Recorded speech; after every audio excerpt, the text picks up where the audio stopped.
So, dedicated then to the amazing Fairfighting Dick Merrill and Harry Richmond, Harry Richmond, we welcome from the Hangar 11 collection at Southport. P-40 Kittyhawk. Produced in large numbers, the Kittyhawk, or Warhawk as it became known, was a ruggedly effective and potent fighter, supplied to air forces, the States, Britain, Australia and New Zealand, and a large number also came to Russia as well. And it fought with distinction in every theatre of operation.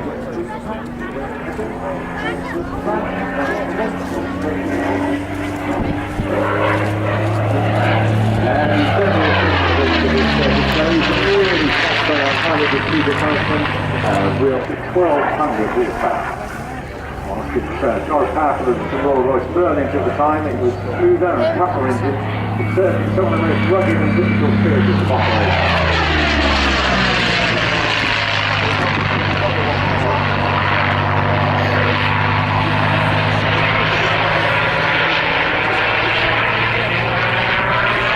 Aircraft is capable of a speed of 380 miles an hour, 10,000 feet, carries 6 wing guns, and the capability of carrying a 500-pound bomb load.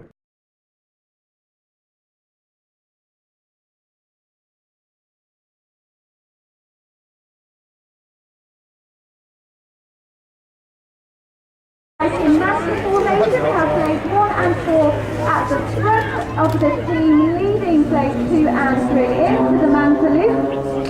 Mark Cutler, blade 1, has been leading the team for the past 5 years. He started with the blades in 2008. Now into card formation, blades 1 and 4 at the front. If you have cameras, get ready to use them. There's going to be lots of fantastic picture opportunities during the display. Now watch blades 1 and 4 stall turn away from each other for the champagne fancy.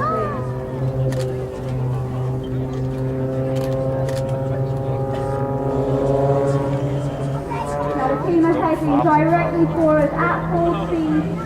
Each cockpit will experience up to 8 G for this manoeuvre. And this is the crossfire brake.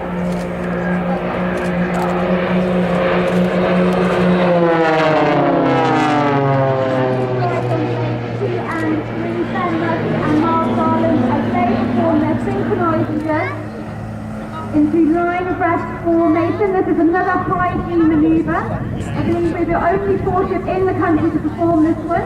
You're going to see the plane stall turn to our left, and this is the hammerhead.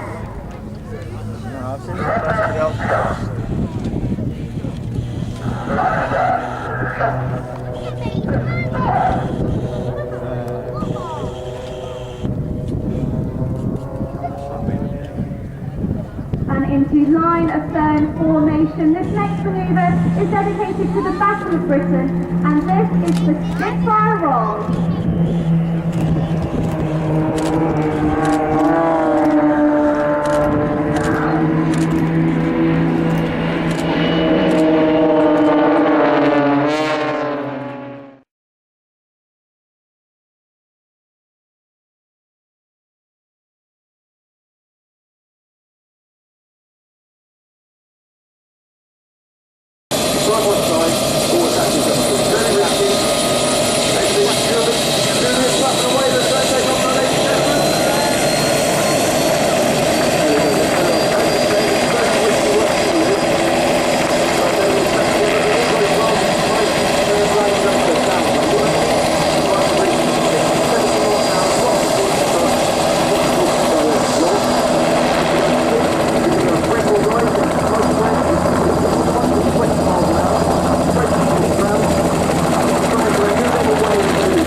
Usually take pictures of a parachute team.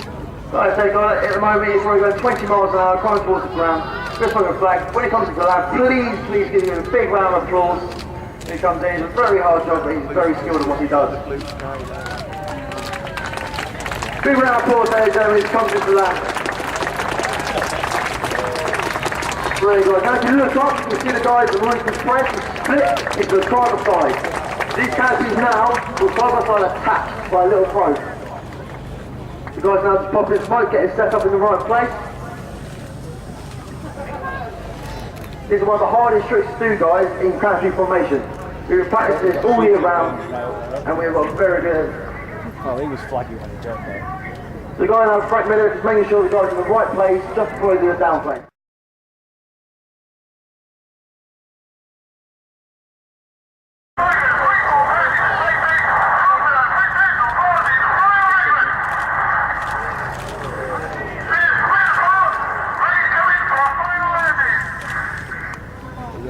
There you go, ladies and gentlemen.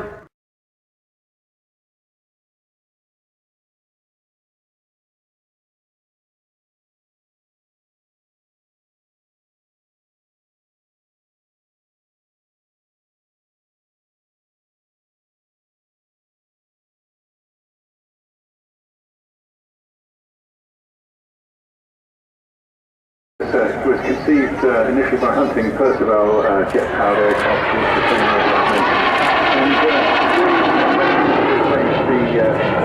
Percival system on this aircraft. And the jet version made its first flight in June 1954, with the prototype making its first flight from Luton Airport in June of that same year. This aircraft, a T3, actually November 673, was built by a company outside of the Luton factory and was collected ready for service in August 1961. I'm getting my wrong decade here.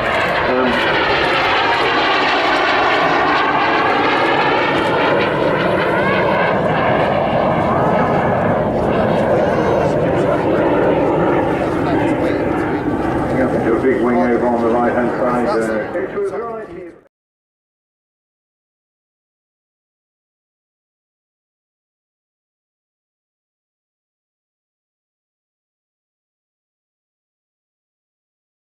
Display to make it look effortless, but of course behind all that is a huge amount of practice. What they're flying here is one of the series of the Vans aircraft, hugely popular kit plane company. With well over 9,000 of them flying around the world. These are RV4s, and there are about 1,400 of these in the world, and pretty much all of them amateur built. And these two were actually built in the United States and imported to the UK at the end of 2014 by both John and Andy. It's a development of the RV3. Now, people loved the RV3 but wanted to share the experience, so a second seat was put in, and there was born the RV4. See a couple more of these later on with Team Raven as well, but I don't know, I'm a huge fan of Pear's air display work, and these particular guys do it so well. You can see size and shape, it looks good, feels comfortable, great touring aircraft as well there. And really just started riding at Leon Servant as well.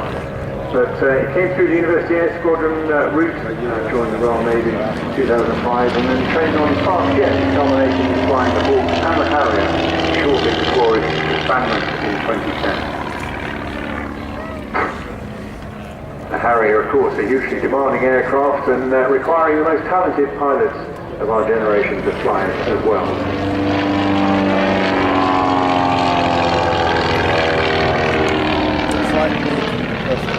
Got a great aviation series of contacts. Andy also has sharing active to do in a fit test one. Learned some outstanding aerobatic aircraft as well, of course. And now I know thoroughly.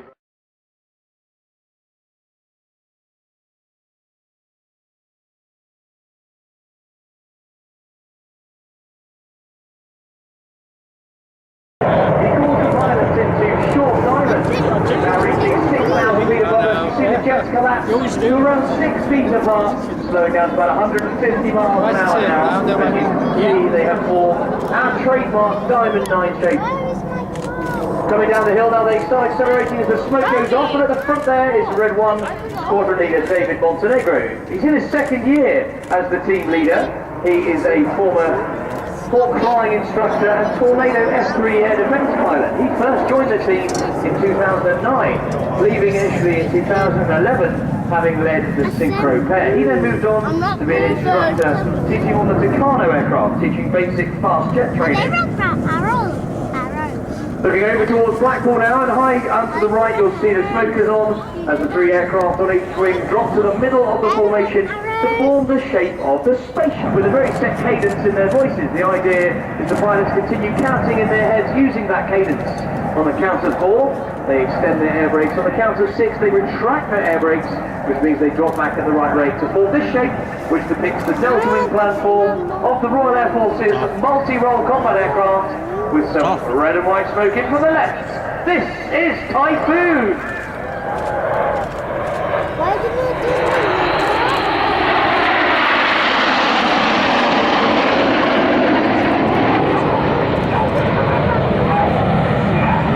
The other of our new pilots this year used to fly the Typhoon. He is Red 3, Lieutenant Cy Taylor, and he's flying in front of the left-hand wing in this shape. Cy started up as a Tornado GR4 pilot, but then moved across to fly the Typhoon, first on the front line with number 3 Squadron, and then moving to the operational different shape to fly. This is Swan. Going through the vertical now, another shape change about to take place. Reds 2, 3, 4 and 5 move to the front of the formation. Reds 8 and 9 tuck in at the back.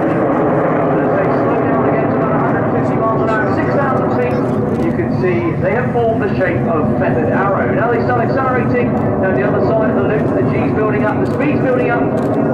It's feathered arrow, but that's a bit of a mouthful to say on the radio, so we call this formation Fred.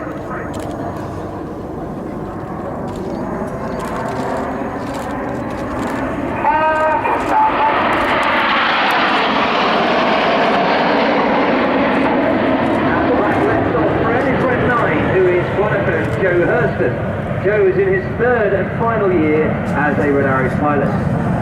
He started instructing on this, coming in to fly the Revolution. Each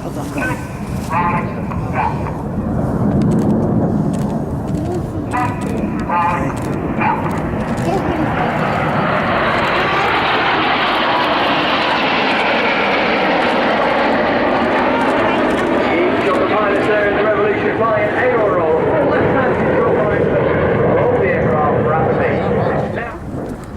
Oh yeah, by foot. This is the Twister. What's going on?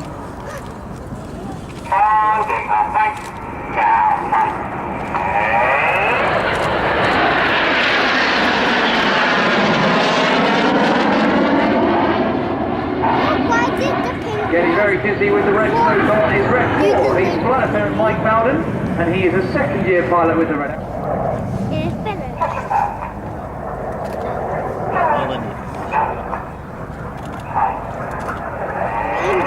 The coloured smoke comes back on. The pilots feel more comfortable on their respective sides. The inflectioning Red 1's voice tightening in as they pull 4G.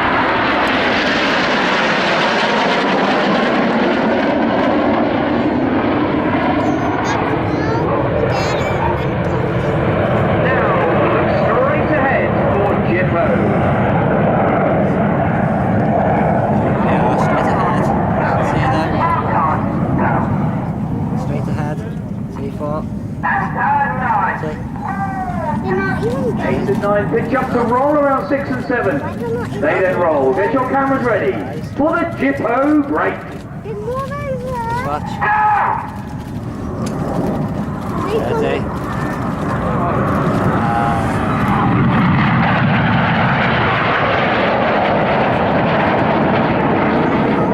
Amazing Jippo pass.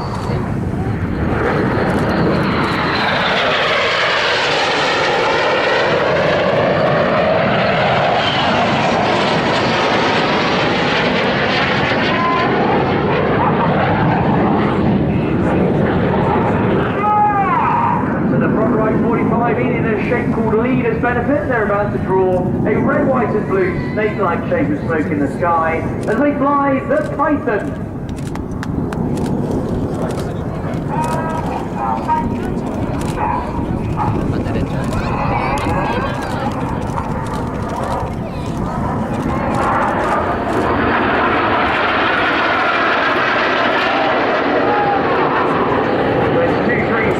Switching to white smoke as red one now uses red and blue, finishing the second roll.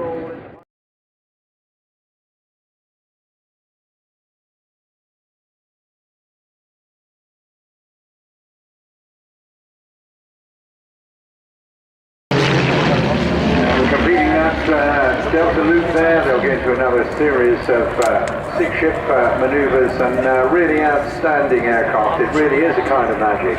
And these aircraft, a mix of one RV4 and 5 RV8s, all self-built aircraft, albeit only Ravens 2 and 4 have actually been self-built by the team. All of aluminium construction and use standard Lycoming IO360s giving 180 horsepower. A really superb aircraft. Of course, we saw a couple of RV4s earlier on today with the Firefly, and this similar class aircraft.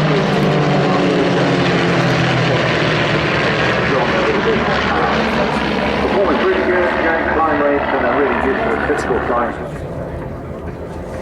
I've got a feeling he wants to go further up. Delta now coming back in for a big wing over at the centre of the crowd area. Here you see smoke coming on, and they'll be moving up into a classic bomb burst manoeuvre and a great camera opportunity coming your way.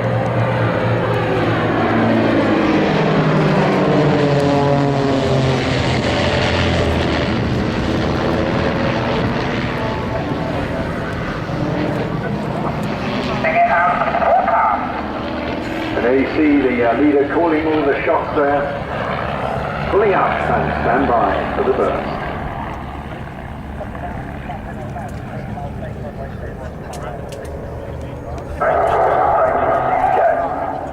And there it is.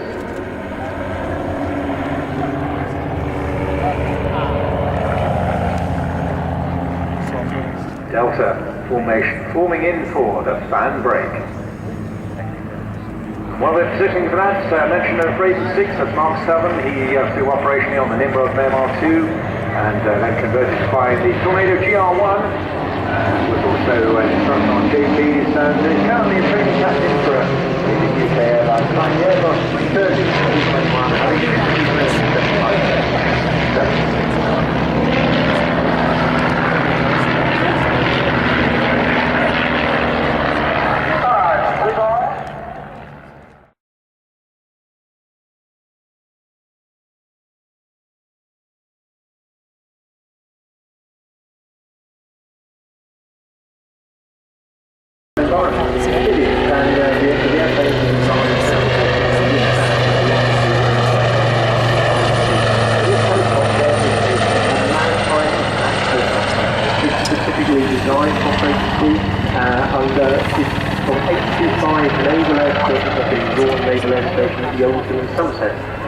I've since been in frontline service for only 2 years. We do have 2 of the aircraft which are currently on operation on British on worldwide force. Well, that's fantastic. Now you say it's an attack maritime helicopter.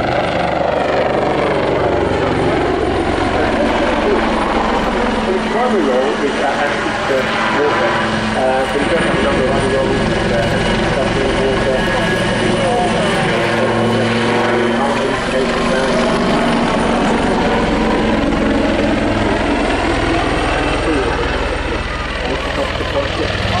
That's quite a lot.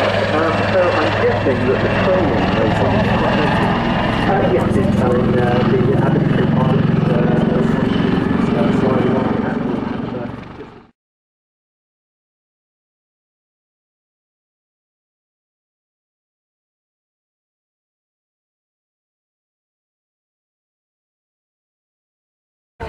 First flight of this was on the 1940s, 1940s. Never seen this aircraft. The current service last used in Indonesia in 1979.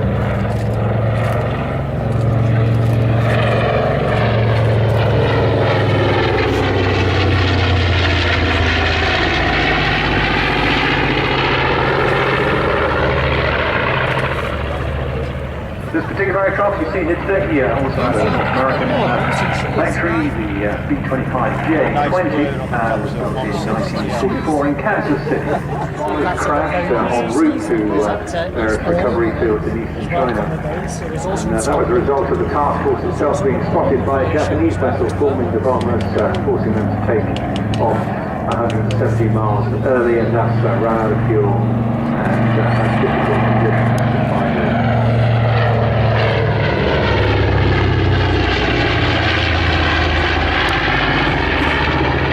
Also, the farewell cars are getting back anyway to their carrier, so it was intended that all crews would have to land somewhere on the Chinese mainland and make their own way home. But only one of the B-25s actually landed intact, and that ended up in Siberia, where its 5-man crew were interned and the aircraft confiscated. But overall, although most of the aircraft were lost, of the 80 air crew who took part, 69 of them survived this historic mission and eventually made it back to American lines.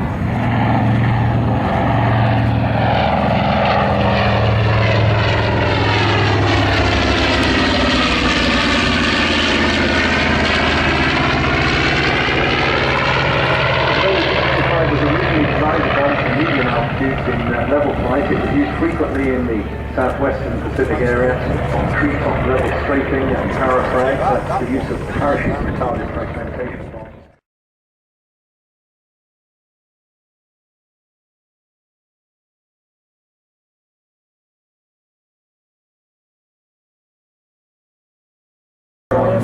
It began as a private venture to satisfy a need to replace the old Greek Fairey 3F aircraft. And Swordfish, initially known as the TSL-1, you believe, yes, of the tools we could choose with a well-known jet that was developed in the 60s, but this was torpedo spotter reconnaissance aircraft. Not dissimilar to what the Wildcats did now.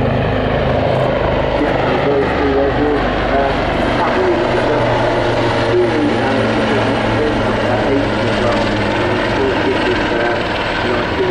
late 1930s, I think it was, as the boys went into the Second World War.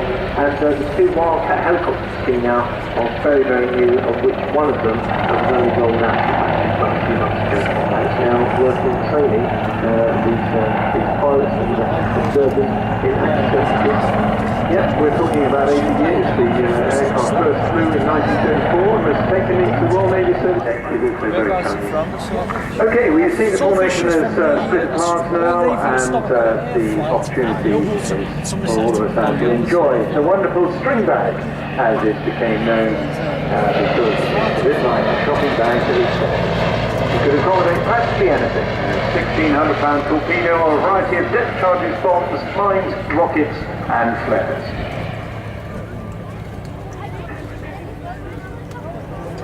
Powered by the Bristol Pegasus, despite being the cutting edge of technology in 1934, it only managed to propel the fish, as we refer to her, at a stately 90 knots cruise when laden at 82 knots with a torpedo under. Through a tree that Mike was referring to, we're not afforded much comfort either. There's no heater on board, and the open cockpit there providing little shelter from the cold wind, rain and the weather of the day. But it's, as you can see, it's in the hands of the boss of the historic flight today, Lieutenant Commander Chris Dodkin, and Goatee to his friends he's known, and he will describe this as a very pleasant aircraft to fly, very manoeuvrable, and not at all disparaging in his remarks, except of course it's rather close.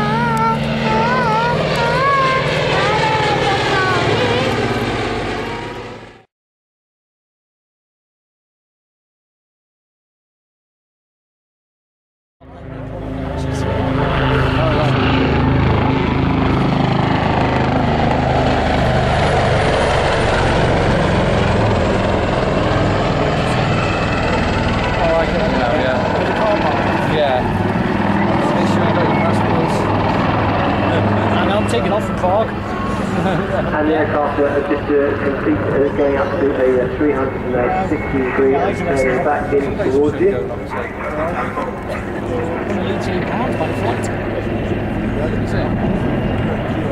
For those who like images, naturally, as far as a military helicopter is concerned, it's on the small side and specifically designed to incorporate fictional stories of time. Its top speed is about 180 miles an hour, and its weight comes in at about 6 tons, which is quite a lot. Now going to formation, and there's going to be a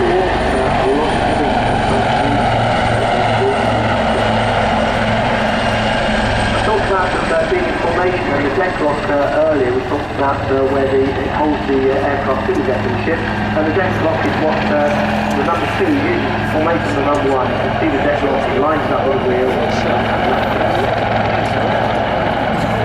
Another point to note is the only formation of aircraft we're going to see today going back.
I'm going to talk about the wing owners, and the reason we practice these wing owners is the quickest way to turn.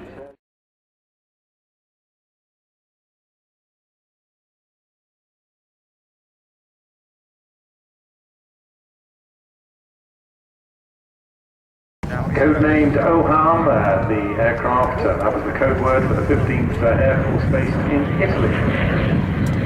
Signed initially to the 332nd Flight Group and 99th Fighter Squadron. All those American and references to them as the Red Tails. He entered combat with the 15th Air Force in 1945.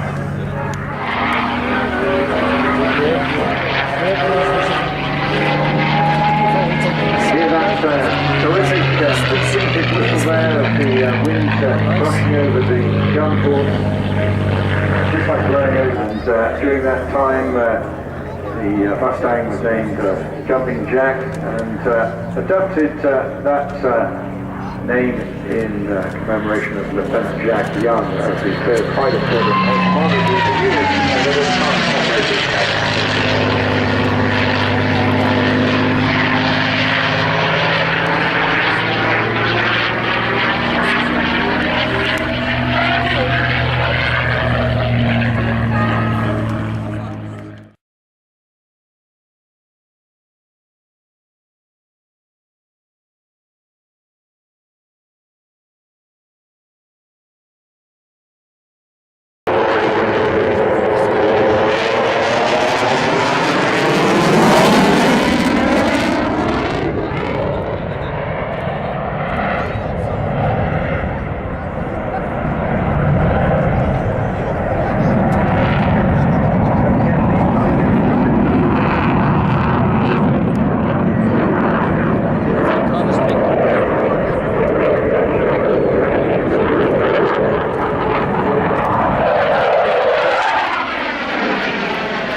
Of the airframe structure is made from carbon.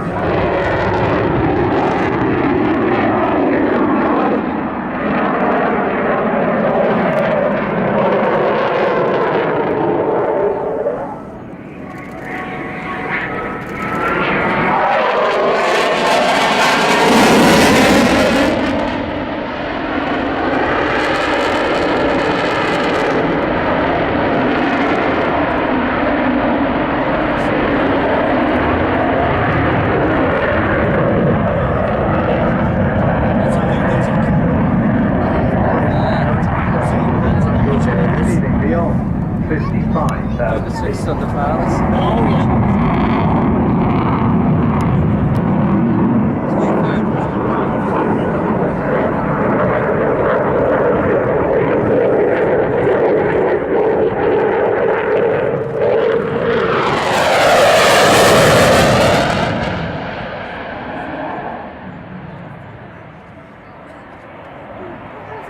That with the local speed limits less than half the speed as flying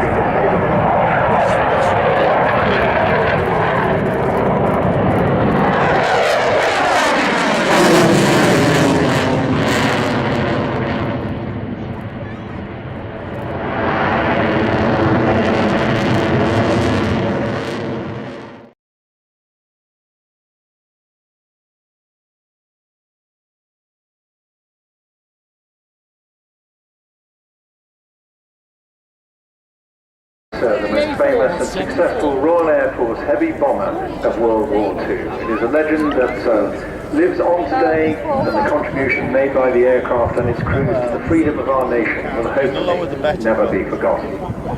The prototype Lancaster took to the air for its first flight from Woodford, Manchester on the 9th of January 1941, with the first production Lancaster flying later that year in October, and the first Royal Air Force receiving its aircraft on Christmas Eve 1941 to 44 Squadron at Washington. Please welcome from the Battle of Britain Memorial Flight, the mighty Avro Lancaster.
Supported by other earlier twin-engine bombers such as the Wellington and the other four-engine Royal Air Force heavy bombers, the Sterling and the